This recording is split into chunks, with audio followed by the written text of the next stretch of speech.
Hi guys! Welcome to my vlog! For today's video, magpa-parkour na naman tayo. Pero wait, mag-subscribe and like muna kayo.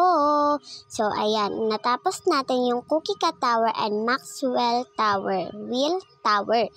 And dito naman tayo sa Slay Cat Tower. Slay! Oh my god.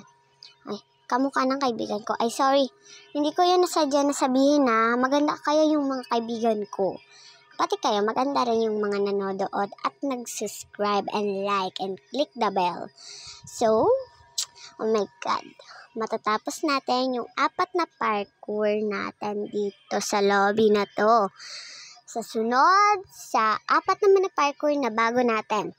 So, ayan. Malapit na tayo. Ang layo pa nga natin eh.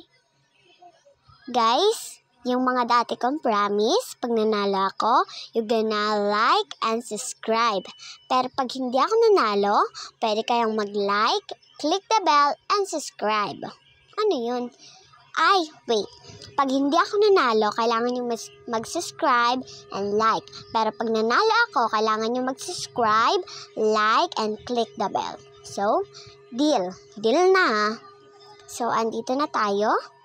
Ay, nahulog na naman. Nakadalawang hulog na si ate girl. Kaya, dapat yung mga lobby natin, sa mga lobby natin, dapat hindi tayo makalagpas o makadating sa 10 na hulog. Dapat, kada isang lobby, dapat 5 lang na hulog. Pag nakasubra tayo ng 10 na hulog o 5 na hulog, we're gonna out. Hindi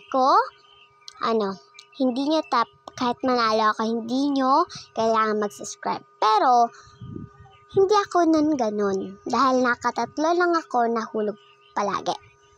So, andito na tayo. Wait, ayusin ko lang.